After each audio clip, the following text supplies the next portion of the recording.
Today's Subhashita. Please repeat after me. Nadharmascharito Rajan. Nadharmascharito Rajan. Sadyah phalati gauriva.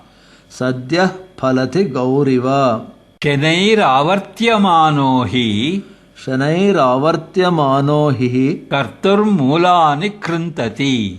Karturmulani kruntati. O Rajan, when a person performs adharma, it does not produce the result immediately like the cow, but slowly it recoils and strikes at the very base of the performer of adharma.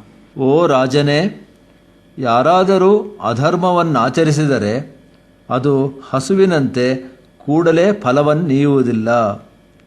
ಆದರೆ ಅದು ಮೆಲ್ಲನೆ ತಿರುಗಿ ಅಧರ್ಮಿಯ ಬುಡವನ್ನೇ ಕಡಿದು ಹಾಕುತ್ತದೆ.